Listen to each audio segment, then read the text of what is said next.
जौ बोने की परंपरा। जौ क्यों बोए जाते हैं? पौराणिक मान्यता है कि नवरात्र में जब हम मिट्टी में जौ बोते हैं और वे धीरे धीरे अंकुरित होते हैं तो ये माँ दुर्गा की कृपा का प्रतीक माना जाता है। अगर जौ अच्छे और हरे भरे उगते हैं तो इसे घर के लिए शुभ माना जाता है। अगर जौ कमजोर रह जाते हैं तो इसे संकेत माना जाता है कि हमें और मेहनत करनी चाहिए और माँ से प्रार्थना करनी चाहिए। जौ को संपन्नता और भविष्य की दशा का प्रतीक भी माना जाता है। जौ और पहली फसल का रहस्य धार्मिक मान्यता है कि जब सृष्टि का आरंभ हुआ तब धरती पर जो पहली फसल उगी वह जौ बार्ली थी। इसलिए जौ को पूर्ण फसल कहा जाता है और इसे देवी देवताओं को हवन में अर्पित किया जाता है।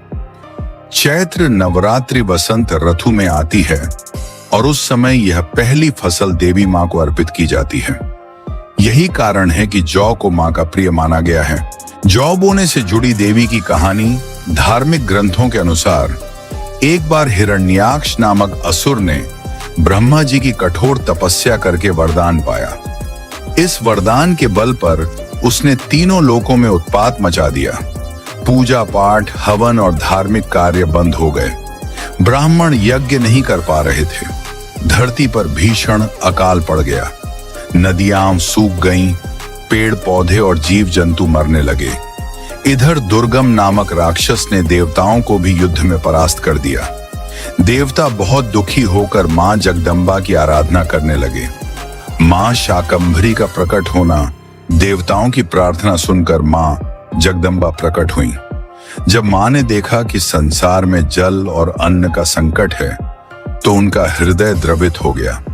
उनकी आंखों से आंसू बहे और उन आंसुओं से बारिश हुई। नदियां और तालाब फिर से भर गए। मां ने अपने शरीर से अनेक अन्न, फल, फूल, कंद, मूल और सब्जियां उत्पन्न की। इसी कारण मां को शाकंभरी देवी कहा गया, यानी शाक सब्जियां उत्पन्न करने वाली मां। दुर्गम राक्षस का वध जब दुर्गम राक्षस को पता चला कि मां पर्वत पर रह रही हैं और सबको भोजन और जीवन दे रही हैं, तो वह अपनी सेना लेकर मां को पकड़ने आया। लेकिन मां ने दुर्गम और उसकी सेना से युद्ध किया। अंत में मां ने दुर्गम राक्षस का वध कर दिया और देवताओं को फिर से उनका स्थान और शक्ति वापस दिलाई।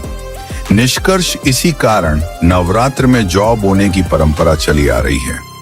यह मां शाकंभरी और मां दुर्गा के आशीर्वाद का प्रतीक है। जौ का बढ़ना, शाक सुख समृद्धि और मां की कृपा। जौ का कमजोर होना शारण कठिनाइयों का संकेत, लेकिन मां की शरण लेने का अवसर।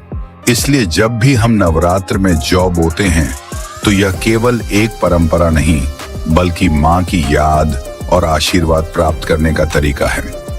जय मां शाकंभरी, जय मां दुर्गा।